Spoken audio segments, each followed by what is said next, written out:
You there? The black girl in the back with the cheap uniform. Come up here now. Chase Hendricks's voice sliced through the Orpheum Theater like a blade designed to cut precisely where it hurts most. 500 guests turned in their seats. 2 million viewers watching the live stream held their breath. The spotlight found her immediately. 11 years old, hands trembling, white discount store blouse still crisp with that morning's iron marks. "I'm sorry, sir. I didn't mean—" "Save it." He grabbed her shoulder, not gentle, dragged her into the spotlight's center. "Let's see if you can actually sing or if you're just taking up space." He snapped at his band. "Give her higher ground." The impossible note that made me $2 million. He leaned close, microphone off, but hers still on. Every word caught. "Fail quietly, kid." The audience held its breath. What she did next didn't just prove him wrong. It ended everything he'd built on lies. Comment where you're listening from. Subscribe to channel. Foyer. 4 hours earlier, Zara Williams had stood in that same theater with her stomach tied in knots that wouldn't come undone. She lived in Compton with her mother and 2 younger brothers in a 2-bedroom apartment where the heater only worked in one room. Winter nights meant all 3 kids sleeping in the living room, huddled under every blanket they owned, while their mother worked the night shift at County General Hospital. Here's what nobody knew. Mini cliffhanger. Her mother was a nurse who'd dropped out of medical school when Zara's father died. Just disappeared one day when Zara was 3. Heart attack at 29, nobody saw it coming, left them with $17,000 in medical debt and no life insurance because they couldn't afford the premiums. Her mother had been 2 semesters from her MD. Now she made $30,000 a year, sleeping during the day in stolen 3-hour blocks, while Zara made mac and cheese for her brothers and helped them with homework. Money was always the question. Can we afford it? Not this month. Maybe next year. Maybe never. Zara had been singing since she was 5 years old, standing in the 2nd row of the New Hope Baptist Church choir every Sunday. By 7, her choir director, Ms. Johnson, had pulled her mother aside after service. "Your daughter has perfect pitch," Ms. Johnson had said, voice low like she was sharing a secret. "1 in 10,000 people can identify any note just by hearing it. She hears things the rest of us can't." Her mother had smiled, proud but tired, exhausted in that specific way that comes from working doubles and still falling behind on rent. What do we do with that? Berkeley, Juilliard, professional training.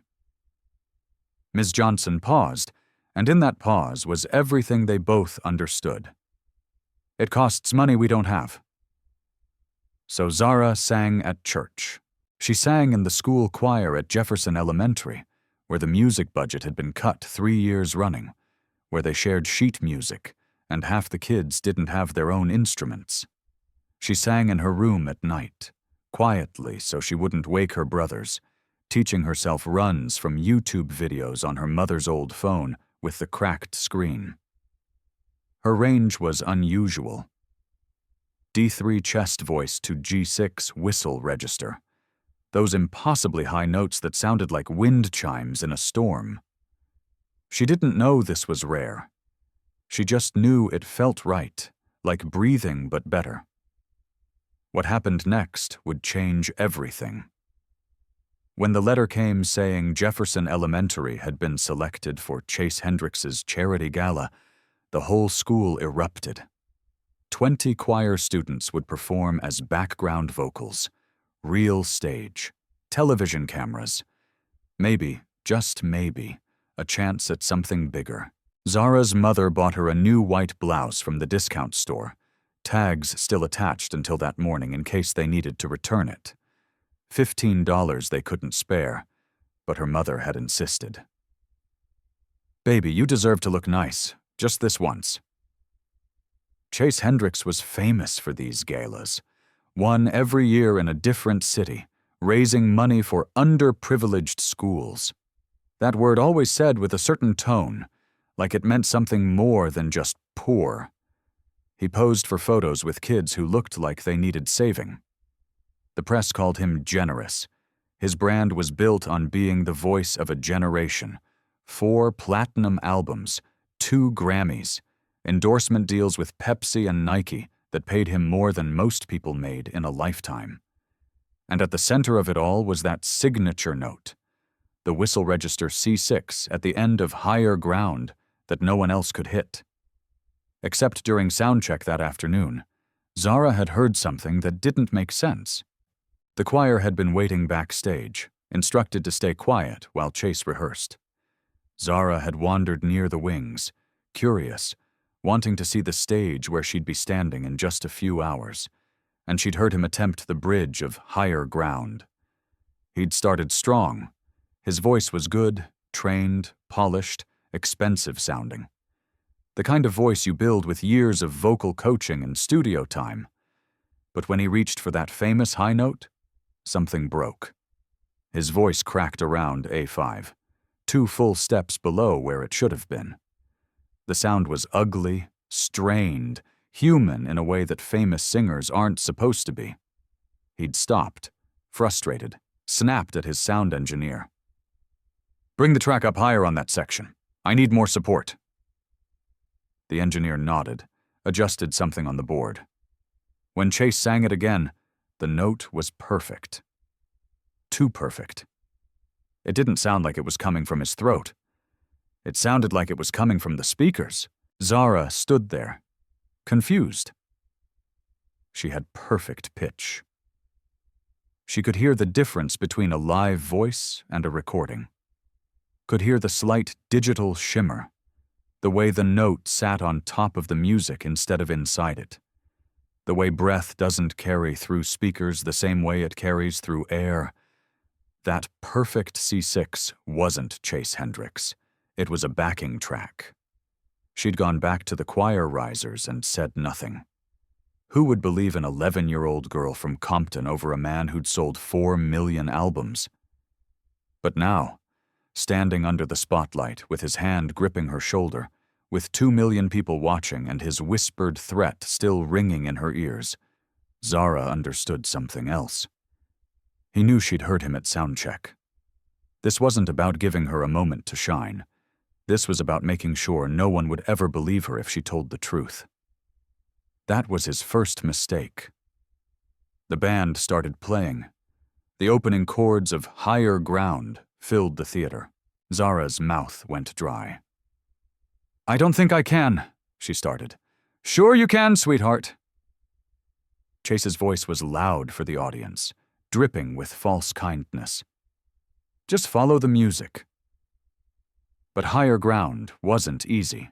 The verse sat comfortable enough, but the bridge climbed relentlessly toward that signature whistle register C6 that had made Chase Hendricks famous. The note Zara now knew he couldn't actually sing. Chase stepped back, giving her room to fail.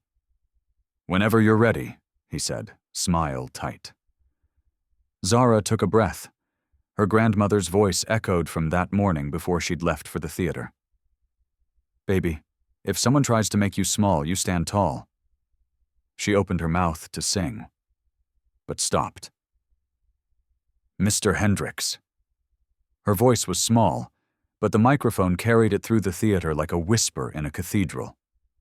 Chase's smile tightened. "Yes?" "Can you turn off the backing track, please?" The theater went silent.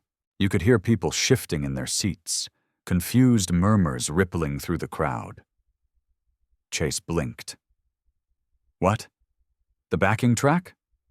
Zara's heart pounded so hard she thought everyone could hear it. "Can you turn it off? I want to sing it for real." The murmurs grew louder. Chase's smile froze on his face like ice forming over water. "The backing track is part of the arrangement, sweetheart." "But you sang it without the track at soundcheck," Zara said. "You sang it alone." The murmur became a wave. Chase's jaw tightened, muscles visible under his skin. "Soundcheck is different from performance." Then can you sing it first? The words came out before she could stop them. Show me how. Without the track? The question hung in the air like smoke that wouldn't clear. Chase stared at her. The audience stared. The cameras zoomed in. Somewhere in the control booth, a producer was probably losing their mind. Excuse me? I want to learn from you, Zara said, her voice still respectful but firm. Something was building in her chest, something that felt like courage or maybe just stubbornness. Sing it without the backing track so I can hear how you do it. 3 seconds of silence. Then Chase laughed. Sharp, like breaking glass.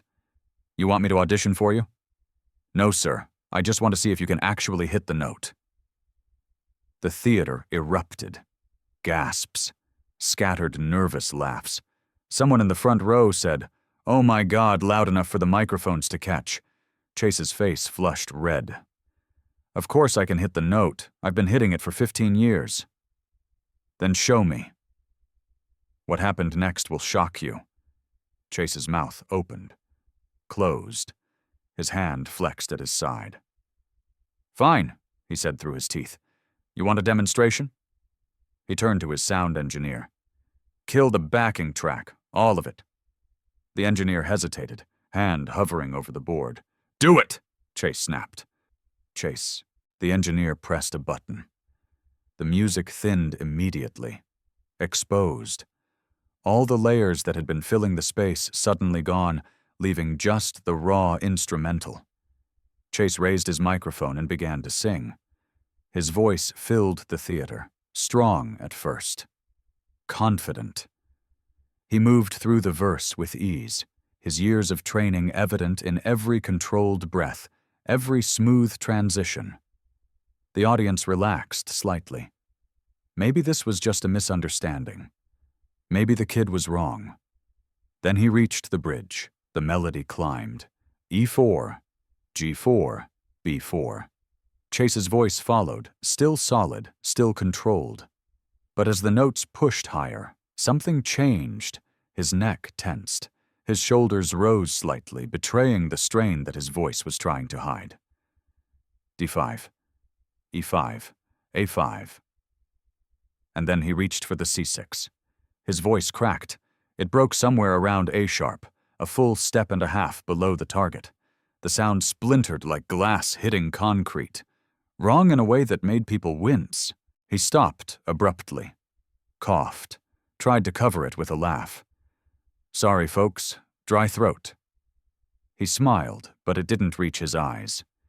That's why we use the track, to protect the voice during long shows. But Zara had heard enough, and so had everyone else. You didn't hit it, she said quietly.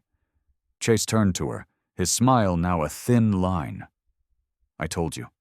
My voice is tired. But on your album you hit that note 27 times, Zara said. Her voice was growing stronger now, fueled by something she didn't fully understand yet. Anger, maybe. Or justice. I counted, and in every live video online you hit it perfectly every single time. The audience shifted. Phones came out. People started looking at each other. That specific look that means everything is about to change. What are you trying to say? Chase's voice had an edge now, the smooth veneer cracking like old paint. I have perfect pitch, Zara said. I can hear frequencies. The note on your album, it's 1046.5 hertz. That's C6. But what you just sang was 932 hertz. That's A-sharp 5. Someone in the audience whispered, Is she right? Chase's face reddened. Listen, little girl. And the voice on the album, Zara continued, her words tumbling out now, unstoppable. It doesn't sound like you. It's a woman's voice. I looked up your album credits last night. It says Sophia Mitchell, additional vocals. The theater exploded in whispers. Chase stepped toward her, no longer smiling.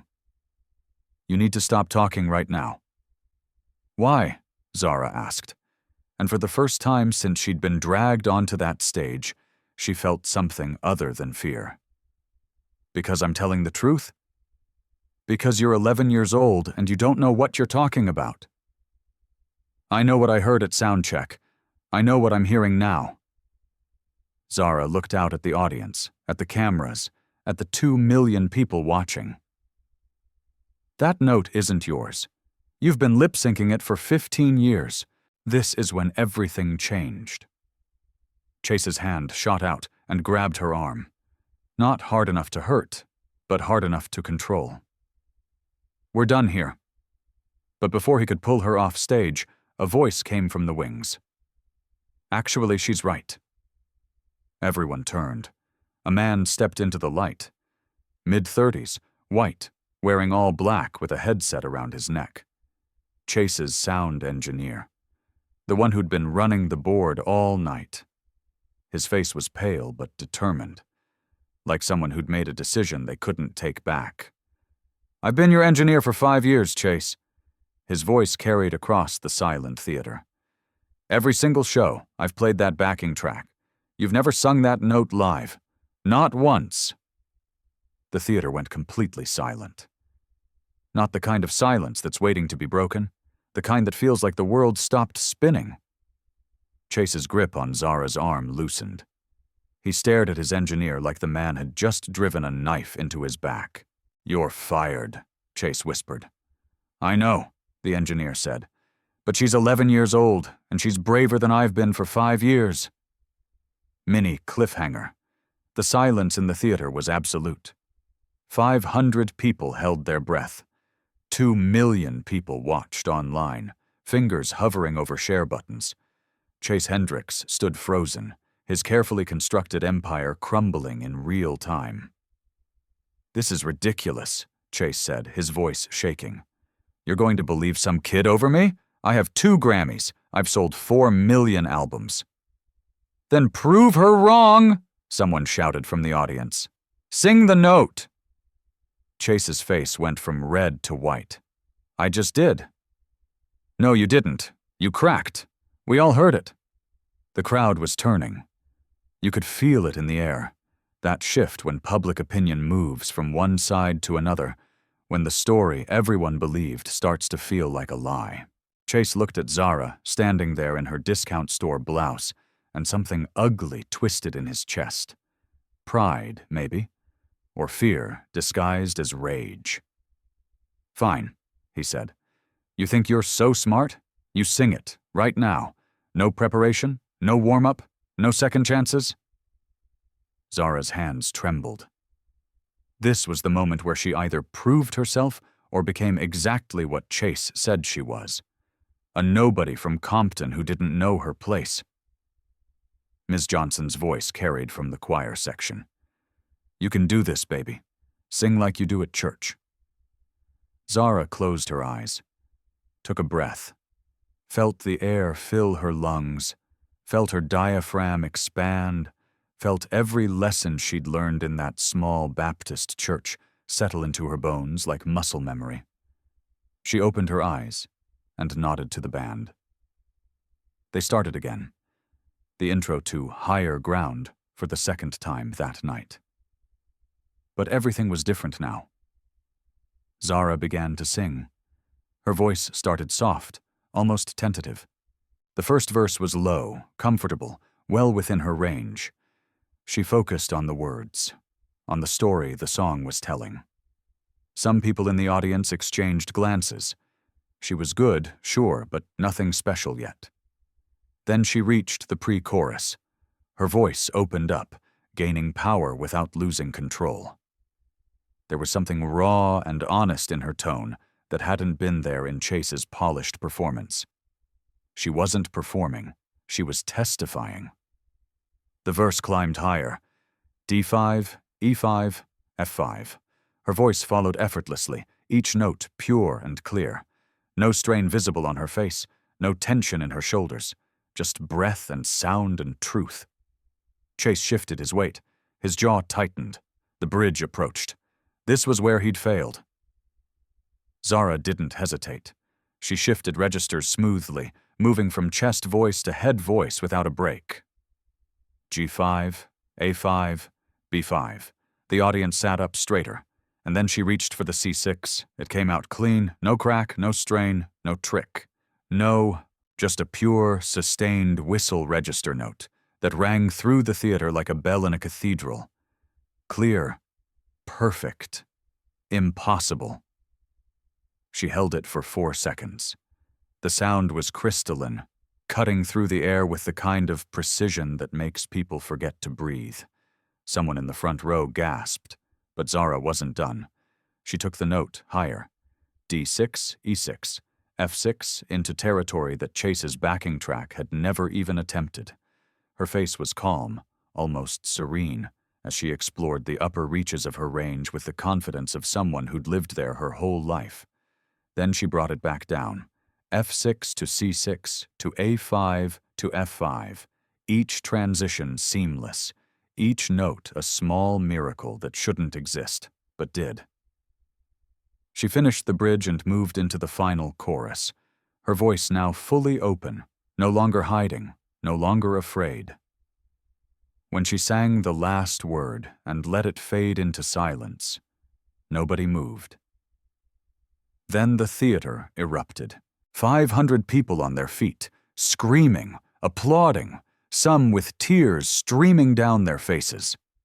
The Jefferson Elementary Choir was jumping, hugging each other. Ms. Johnson had both hands over her mouth. The online stream exploded. Within 30 seconds, 50,000 people had shared the video. Within a minute, Zara Williams was trending worldwide. Zara stood in the spotlight, breathing hard, not quite believing what had just happened. Chase Hendricks looked like he'd been struck by lightning. His face had gone gray. All the color drained out like someone had pulled a plug. Yolanda Carter, a legendary R&B singer sitting as a judge in the front row, stood up. She was crying. "That," Yolanda said, her voice thick with emotion, "is the best thing I've heard from an 11-year-old in my entire career." She looked at Zara. "Baby, you didn't just hit that note. You owned it." The applause grew louder. Marcus Webb, another judge, a black music producer who'd worked with Alicia Keys and Kendrick Lamar, was shaking his head in disbelief. "I need to say something." He stood up. "I've been in this industry for 30 years, and what we just witnessed was an 11-year-old child singing a note that the man who made it famous can't actually hit." The audience went quiet, the weight of his words settling over them like snow. Marcus turned to the crowd. "That album track? Higher Ground? I mixed it. I was there in the studio." He paused. "And Zara's right. That's not Chase's voice. That's Sophia Mitchell. She's a session singer in Atlanta. She was paid $2,000 and asked to sign an NDA. She never got proper credit." The truth they buried for 15 years. Chase tried to speak, but no sound came out. His mouth opened and closed like a fish drowning in air. "I stayed quiet because that's what you do in this industry," Marcus continued, his voice heavy. "You protect the star. You protect the money. But I'm done protecting lies, especially when an 11-year-old has more courage than I've had in 3 decades. The theater exploded again. Journalists typing furiously. Audience members shouting questions. Cameras abandoning their fixed positions, pushing forward for better shots. Chase finally found his voice. "This is insane. You're going to destroy my career over a backing track? Everyone uses them. Beyoncé uses tracks." "But they don't claim they're singing live," Yolanda shot back. "They don't sell tickets to live performances and then lip sync. That's fraud, Chase." I didn't," Chase sputtered, looking around for support. But his band members were looking away. His manager was on his phone, probably calling lawyers. His world was ending in real time, and there was nothing he could do to stop it. Chase turned to Zara, and for a moment she saw something in his eyes that made her step back. Rage, yes, but also fear, the kind that comes when someone realizes they've lost everything and there's no way back. "You're going to regret this," he said quietly, just loud enough for her microphone to catch. "You and your little school and your nobody teacher. I will make sure you never work in this industry. Do you understand me?" "Never." The threat hung in the air, caught by every camera, recorded for posterity. Ms. Johnson started to rise from her seat, but Zara spoke first. "I'm 11 years old," she said, her voice steady. "I don't work in the industry. I just sing because I love it." She paused. "And you can't take that away from me." She looked at him. This man who'd tried to humiliate her, who'd threatened her, who'd built his entire career on a lie. "But maybe someone should take it away from you." The theater went silent. Then someone started a slow clap. Then another. Within seconds, 500 people were applauding, not for Chase Hendricks, but for a child who'd refused to lie. Chase looked around at the cameras, at the ruins of everything he'd built. Then he walked off stage. The moment his foot hit the wings, the theater erupted again. People were on their phones. The live stream chat was moving too fast to read. Someone shouted, "Check Twitter, he's already trending." Not Marntwuxer Zara Williams anymore.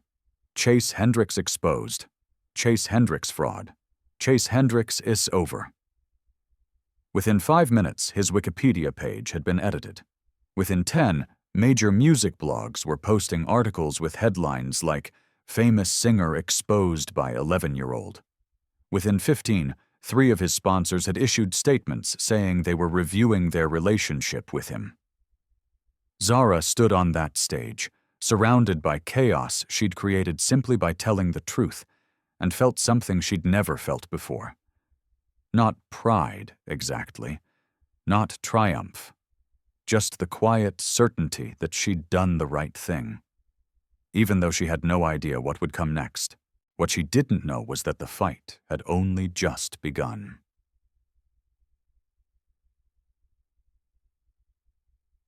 The chaos lasted 20 minutes before security cleared the theater. Zara sat backstage in a folding chair, Ms. Johnson's arm around her shoulders, watching adults argue in urgent whispers, event organizers, Chase's management team, people in expensive suits talking into phones with voices that carried the weight of money and power. Nobody was talking to her. She was the center of everything and invisible at the same time. Her mother had called 3 times from the hospital. Couldn't leave her shift. They'd fire her if she did, and they needed that $30,000 a year more than ever now. "Baby, what happened? Are you okay?" Zara didn't know how to answer. What had happened was that she'd destroyed a famous man's career in 3 minutes. Whether she was okay was unclear.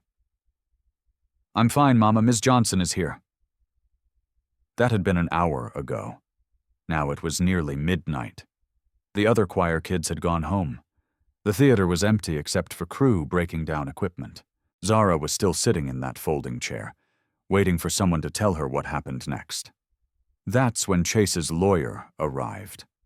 He was a white man in his 50s, wearing a suit that probably cost more than Zara's mother made in 6 months.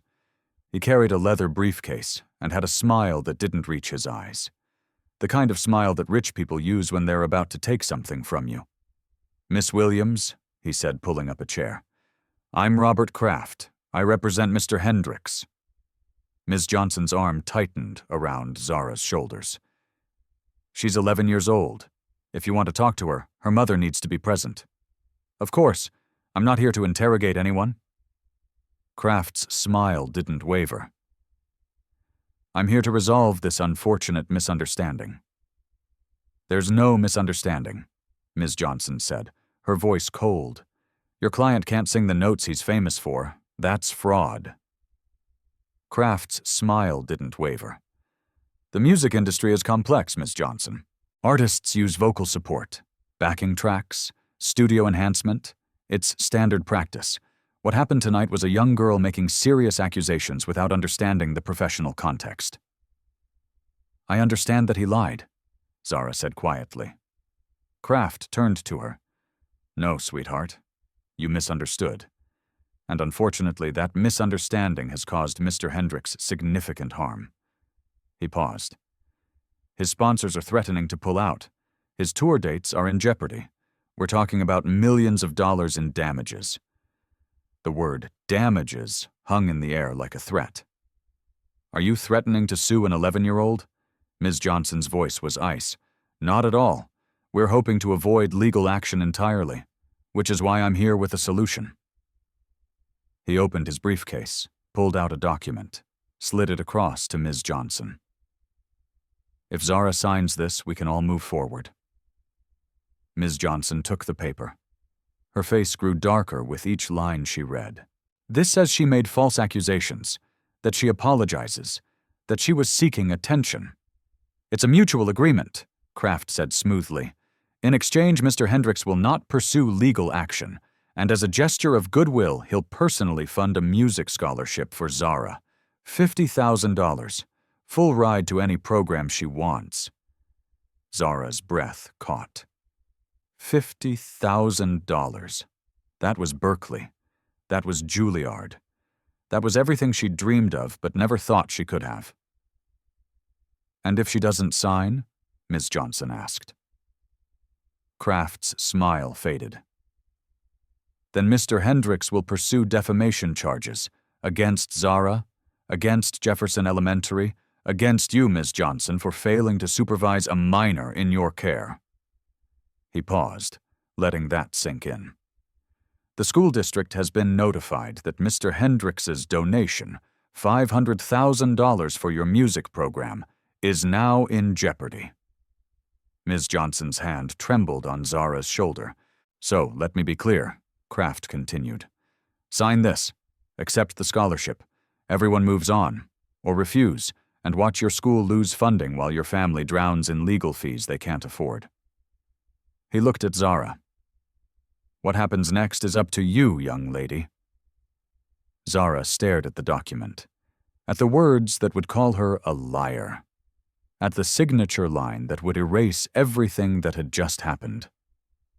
She thought about her mother working double shifts at County General, about her brothers who needed shoes, about the kids at Jefferson Elementary who'd lose music classes because of her. She thought about the truth. No, she said. Kraft blinked. Excuse me? I'm not signing that. I didn't lie. He did. And I'm not going to say I lied just because he's rich and I'm not. Young lady, I don't think you understand the consequences. I understand you're trying to scare me. Zara stood up. Even at less than 5 feet tall, even with shaking hands, she looked him in the eye. Sue me if you want, but I'm not signing that paper. Kraft's face hardened. Then we'll see you in court. He gathered his briefcase. At the door, he turned back. By tomorrow morning, there will be stories about you, about your family, private things, painful things. He paused. And when it gets bad, and it will, remember you chose this. Then he was gone. Ms. Johnson pulled Zara close. Baby, are you sure? That scholarship? I don't want his money, Zara whispered. But as they walked out into the cold Los Angeles night, Zara couldn't stop shaking. She'd just refused $50,000 and threatened her school's funding. She'd made an enemy of one of the most powerful men in music, and she had no idea if telling the truth had been worth what it was about to cost. That was her second mistake. Zara woke up to her phone buzzing like angry bees. 6 in the morning, 3 hours of sleep. Her mother sat at their tiny kitchen table, laptop open, face pale in the blue light. Mama? Baby, don't go online today. Don't look at... But Zara had already picked up her phone. The screen was full of notifications. Thousands of them. She opened Twitter. The first thing she saw was a photo of their apartment building, the peeling paint visible, the broken security gate, trash bins overflowing in the alley. The caption, "This is where Zara Williams lives. While she accuses Chase Hendricks of fraud, she's clearly desperate for a way out of poverty." Her hands went numb. The next post was her mother's work schedule, somehow obtained, posted for the world to see. Her mother barely makes $30,000 a year. Of course the daughter is looking for a payday. Then photos from school yearbooks. Someone had circled the free lunch stamp on her cafeteria tray. Government assistance her whole life. This was never about the truth. It's about money. The comments were brutal. Ungrateful kid. She should be thanking Chase for giving her a platform. This is what happens when you give these people opportunities. They bite the hand that feeds them. These people. Her phone buzzed with texts from unknown numbers, threats, slurs, words that made her feel small and afraid and alone. Ms. Johnson called. Don't come to school. The principal wants to meet. There are reporters outside. Reporters? Because of you. Ms. Johnson's voice was tight, not angry, scared. Zara felt like she was drowning. But then, at 7:15 a.m., something changed. A woman named Sophia Mitchell posted a video. She was in her 30s, black, sitting in a recording studio with gold records behind her on the wall. Professional, credible, real. My name is Sophia Mitchell. I'm a session singer, and I'm the voice Chase Hendricks has been selling as his own for 15 years. Zara's mother grabbed her hand. That little girl told the truth last night. I sang the whistle register notes on Higher Ground and 4 other songs on Chase's albums. I was paid $2,000 per song and asked to sign an NDA. Sophia held up a document. The camera zoomed in, contract details visible. This is my contract. This is proof. And I'm done staying silent while a child gets attacked for exposing what I was too afraid to expose myself. The video had been posted 8 minutes ago. Already 50,000 views. Within an hour, 2 million. Within 3 hours, 7 more session singers came forward, each with contracts, each with recordings, each confirming what Zara had said. By noon, the narrative had flipped. Chase Hendricks Exposed was trending with proof, not speculation. Zara sat on her worn couch, watching the internet tear apart the man who'd tried to destroy her. She wasn't alone anymore. But Chase Hendricks wasn't going down quietly. By that afternoon, his legal team had filed a $10 million defamation lawsuit. Not just against Zara, against Sophia Mitchell, against Marcus Webb, the producer who'd spoken up at the gala, against Jefferson Elementary School for allowing a minor to make false public accusations. $10 million. Zara's mother stared at the legal document that had been hand-delivered to their apartment at 3 p.m. Her hands shook so badly she could barely hold the paper. We don't have money for a lawyer, she whispered. We don't have money for anything. The lawsuit was strategic, designed not to win, but to terrify. Chase's team knew that even if they lost, the legal fees alone would bankrupt everyone involved. It was a weapon, and they were wielding it with precision. But the counterattack went deeper than lawsuits. By 4 p.m., gossip sites were running coordinated stories. Sources close to the Williams family claimed that Zara's mother had pushed her daughter to confront Chase, that the whole thing had been planned to extort money. One article included quotes from former neighbors saying the family was known for playing victim and looking for handouts. None of it was true, all of it was published. By 5 p.m., Zara's school was under siege. Not just reporters now, but angry Chase Hendricks fans. Teenagers and adults standing outside Jefferson Elementary with signs. Liars. Frauds. Leave Chase alone. The principal called an emergency meeting. Zara and her mother sat across from him in his office. He looked like he'd aged 10 years overnight. I'm sorry, he said, but the school board is considering suspending Zara pending investigation. Investigation of what? Zara's mother demanded. She told the truth. You saw the video, everyone saw it. The board is concerned about the attention, the threats. We've had to increase security.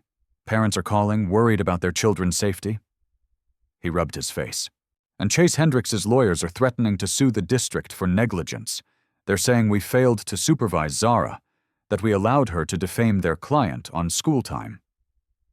"She wasn't on school time," Ms. Johnson interjected from the corner where she'd been standing. "She was at an evening event." "It was a school-sanctioned event," the principal said. "The choir was there representing Jefferson Elementary, which means legally we're liable."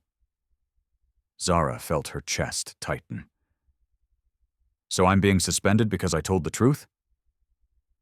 "You're being suspended because the school can't afford to fight a lawsuit from Chase Hendricks's legal team." The principal's voice was heavy with regret, but the words still landed like stones. "I'm sorry, Zara. I truly am. But the board meets tomorrow, and I don't think I can protect you." They left the school through a back entrance to avoid the cameras. At home, the apartment phone wouldn't stop ringing.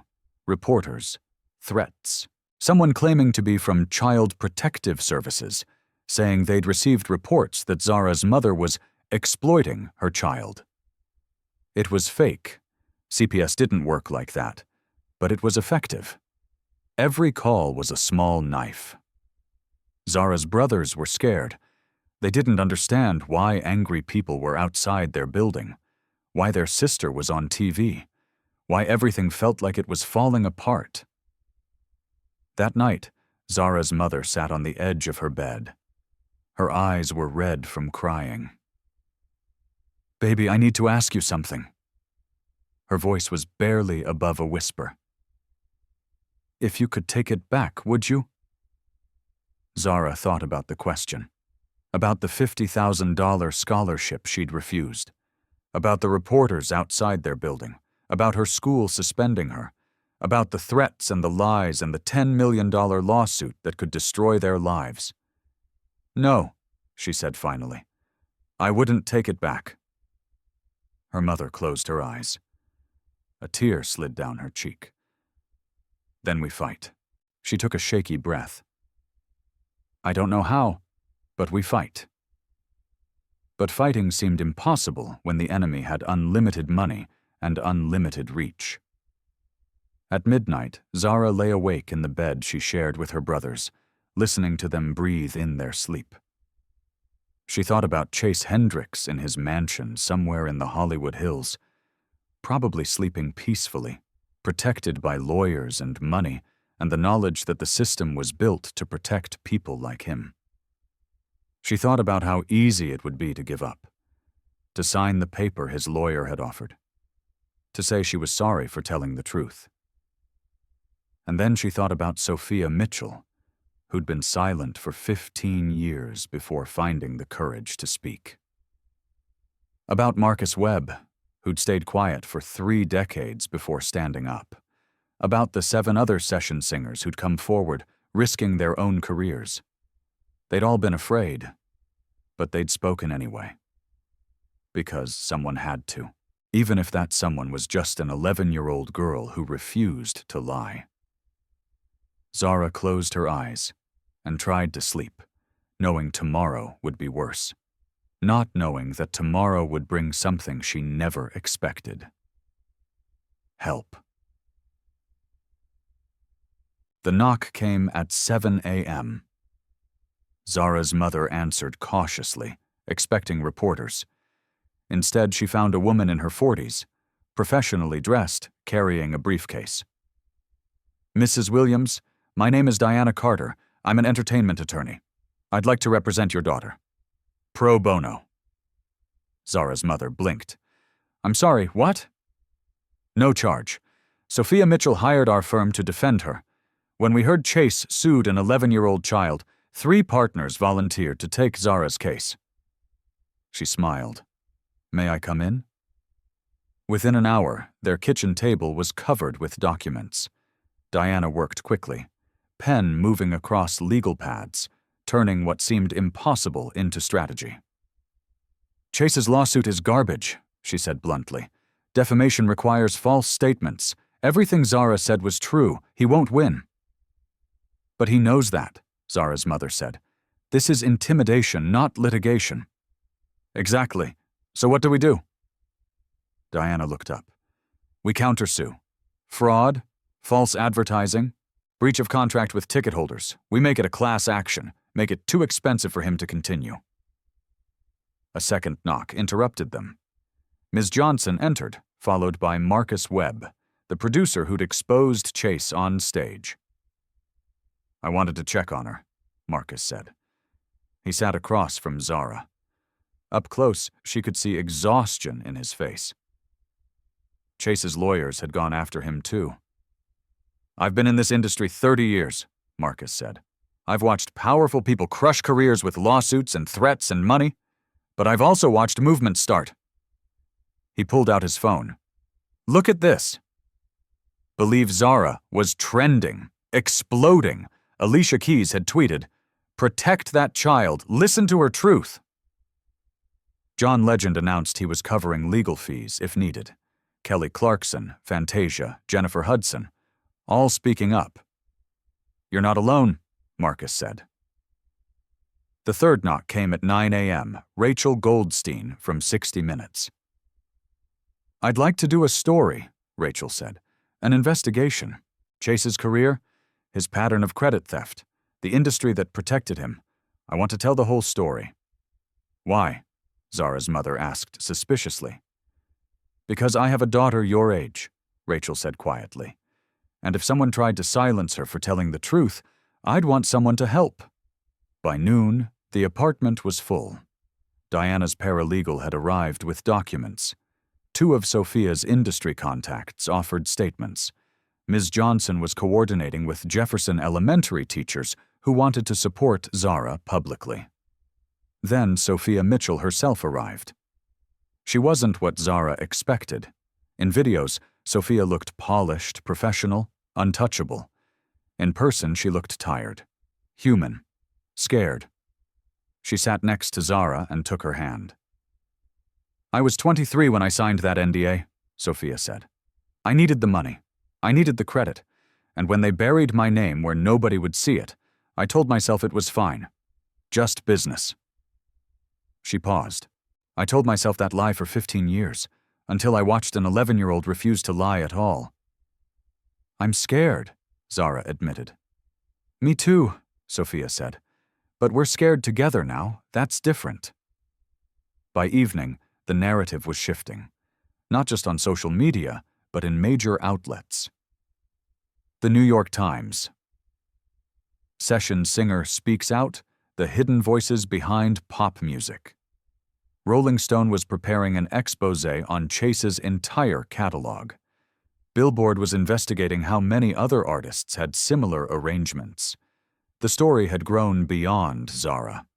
It was about people whose work was stolen, whose talent was used and discarded, whose names were erased so others could shine. Jefferson Elementary's principal called. The school board had voted. Zara wasn't being suspended. Instead, they were declining Chase's donation and issuing a public statement supporting Zara's right to speak truth. We don't want money from someone who attacks children, the principal said. That night, a GoFundMe appeared. Not from Zara's family, from parents at Jefferson Elementary, from community members, from strangers who'd seen the videos. The goal was $50,000 to replace Chase's donation. It raised $300,000 in 6 hours.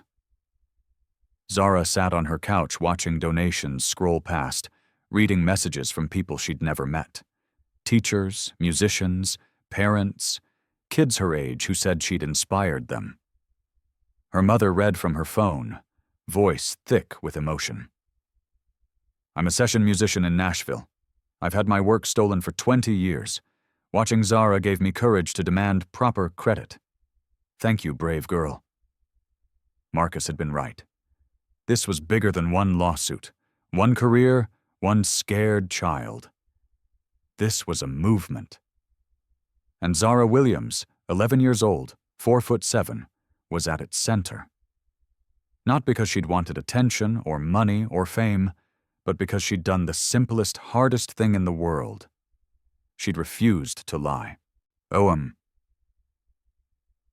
courtroom was smaller than Zara had imagined. Los Angeles Superior Court, Department 23. Wood-paneled walls and fluorescent lights that hummed. 30 people filled the gallery. Reporters mostly, and supporters who'd lined up at dawn. Chase Hendricks sat at the plaintiff's table with 5 lawyers in expensive suits. He wore a navy blazer and an expression of wounded dignity. The victim, not the villain. Zara sat at the defense table between her mother and Diana Carter. Her legs dangled from the chair, not quite reaching the floor.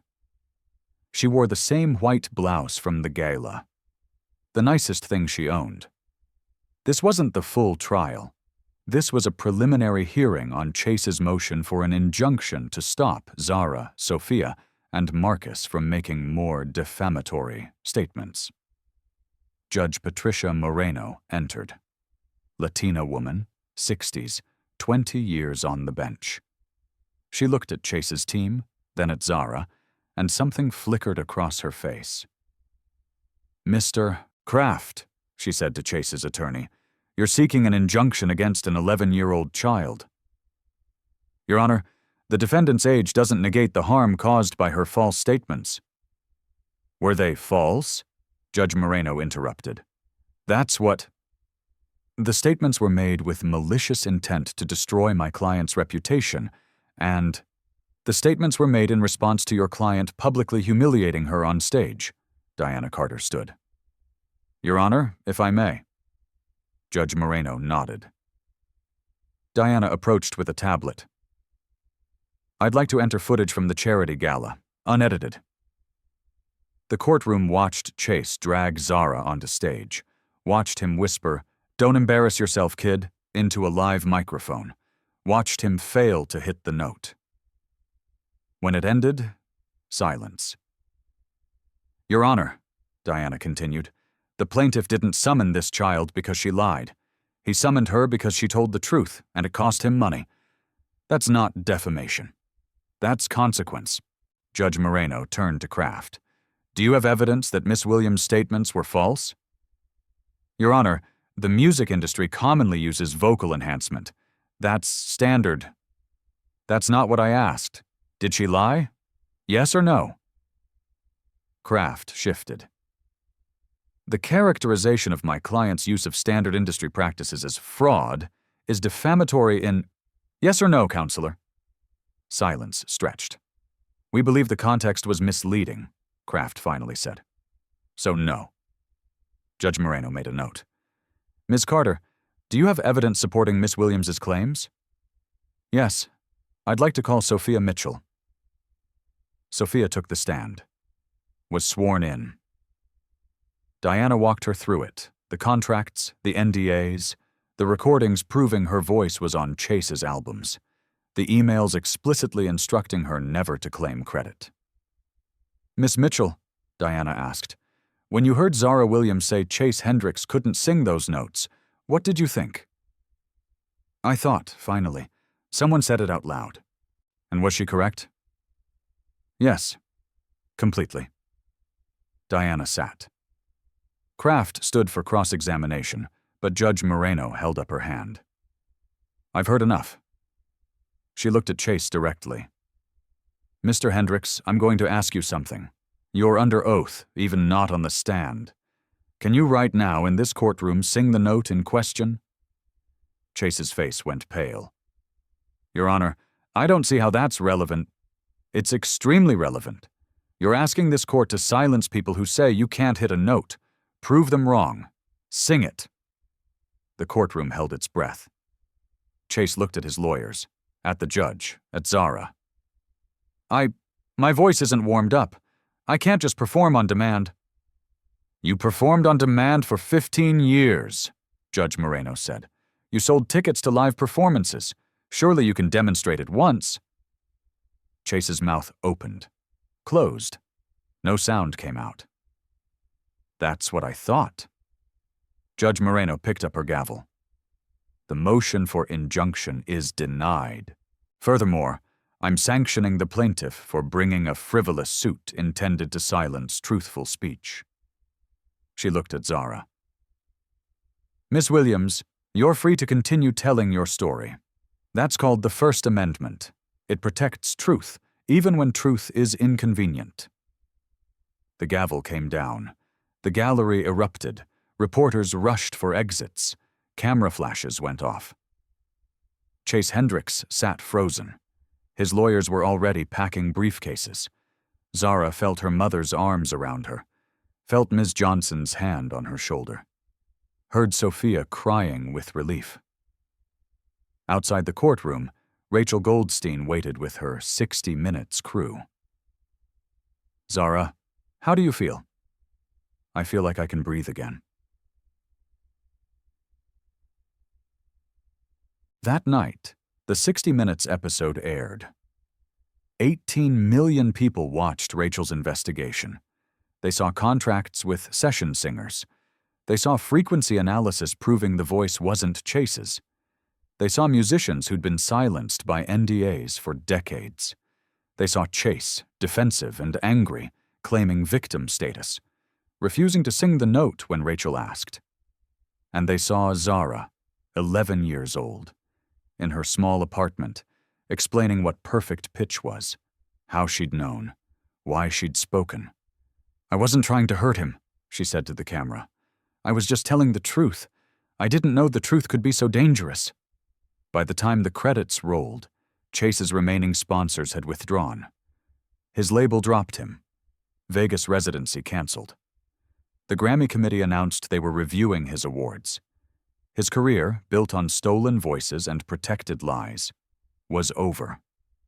Ended by a child who'd simply refused to stay quiet. Comment where you're listening from. Subscribe to channel. Sorens worden voortdurend dabei zitten. 3 months later, Chase Hendricks filed for bankruptcy. The class action lawsuit settled. 15,000 ticket holders received refunds totaling $23 million. His mansion went up for sale, his car collection, recording studio, music rights, all liquidated to pay debts. Both Grammy Awards were officially revoked. The Recording Academy cited fraudulent representation of vocal performance. First time in Grammy history, Chase attempted a comeback tour 6 months later. Unplugged and unfiltered. Promising everything live. Complete transparency. 8 dates in small venues. He sold 11% of tickets. The reviews were brutal. Hendrix's voice, exposed without studio magic, reveals an unremarkable tenor with limited range. The Emperor has no clothes. After the 3rd show, he canceled the rest. Last anyone heard, he was teaching music business ethics at an online for-profit college, making promotional videos nobody watched. But this story isn't about Chase's fall. It's about what rose. Zara Williams received 5 major label offers. Her mother declined them all. She's 11 years old. She needs to be a child first. Instead, Zara signed with an independent label owned by black musicians. The contract was unusual. No albums required until 16. Creative control guaranteed. Ownership of her masters. And 15% of all earnings went to a fund she created. Unbreakable Voices. The fund provided scholarships for young singers from underprivileged backgrounds, free vocal training, music theory, and legal education about contracts and rights. 50 scholarships the first year, 200 by year 3. Zara recorded 1 single, My Own Voice. She wrote it with Sophia Mitchell about finding courage, speaking truth, saying no when everyone expects silence. It went gold in 6 weeks. The video featured Zara singing in her church, her school, her apartment, places where her real voice was born. At the end, 50 scholarship recipients joined her. Every race, every background, all credited, all seen. The industry changed. California passed Assembly Bill 2847. Zara's Law required disclosure when live performances used pre-recorded vocals. Tickets had to state it. Violation was consumer fraud. 12 states adopted similar laws within 18 months. The Recording Academy overhauled credit requirements. All submissions needed detailed documentation of every vocalist. Additional vocals was no longer acceptable. You had to name them. Spotify and Apple Music added credits tabs to every song. Session musicians, invisible for decades, suddenly had names attached to their work. A session musicians' union formed. 2,000 members in the first year. They negotiated minimum standards, proper credit, royalty participation, legal protection. 47 artists voluntarily updated liner notes, acknowledging previously uncredited session singers. Transparency became the new currency. Sophia Mitchell's career exploded. She'd been in the shadows 15 years. Now, magazine covers, her own album, a Grammy, for real this time. In her acceptance speech, she thanked Zara. "I was too afraid to speak for 15 years. This 11-year-old showed me what courage looks like. This award belongs to both of us." Marcus Webb started a production company dedicated to properly crediting new talent. "I'm done protecting frauds. I'm protecting the truth now." Jefferson Elementary's music program became the best funded in the district. $800,000 from GoFundMe. 2 new teachers. Instruments for everyone. Scholarships named after Ms. Johnson. Ms. Johnson received offers from prestigious schools. She turned them down. "My kids are here. I'm staying." 1 year after the gala, Zara performed at the Grammy Awards. 12 now, still in regular school, still sharing a bedroom, still singing in church. She stood on that stage in a simple dress.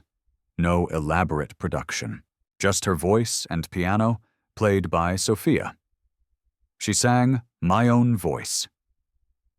When she hit the final note, a sustained C6 that rang clear through the Staples Center, 18,000 people rose to their feet. Not because it was impossible, because it was honest.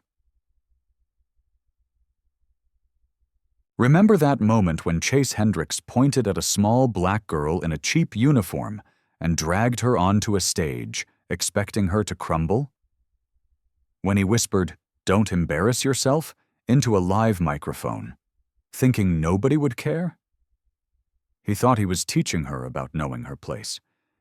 He didn't know she was about to teach the world about truth.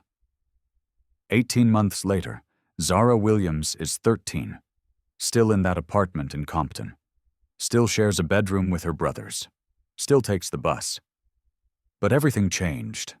Session singers who'd been invisible for decades now have their names in lights. Young artists have legal protection. Audiences demand transparency.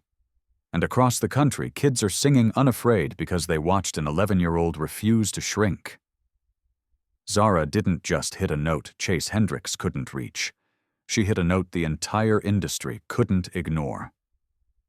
The note that says, "Your truth matters more than their comfort." The note that says, "Being small doesn't mean being silent." Chase thought he could destroy her with threats and lawsuits and money. He learned what every bully learns eventually. You can't silence someone who's decided their voice matters. Today, Chase teaches online classes nobody remembers. Awards revoked, mansions sold, legacy a cautionary tale. And Zara? Still just a kid who loves to sing, who does homework and argues with her brothers, who sometimes forgets she changed an industry. That's real courage. It doesn't need an announcement or spotlight or millions of dollars. Sometimes it sounds like a 12-year-old saying no when everyone expects her to fold. So here's the question. If you were there, would you have stood up for Zara when the lawyers came? When the threats started? When everyone said stay quiet? Or would you have stayed seated, relieved it wasn't you? Drop your honest answer below. We all think we'd be heroes. But courage is harder than we imagine. And if you've ever been told to stay small, to know your place, to accept the lie. Share your story. Zara's voice was just the beginning. Yours matters too. Go back to minute 14. Watch Chase's lawyer realize he's losing. Watch his face when the judge asks Chase to sing. There's a micro-expression. Pure panic. 0.8 seconds. Once you see it, you can't unsee it. If this story reminded you why truth matters, share it. If it made you think about your own voice, subscribe. The world doesn't need more people who stay silent to stay safe. It needs more Zaras. Maybe that's you. Share this story, not the sanitized version, the real version. Because when you silence one voice for speaking truth, you teach 1,000 others to stay quiet. But when you protect one voice for speaking truth, you teach 1,000 others to speak. Subscribe to Channel. Your truth is your power. Stay just. Stay loud. Stay free.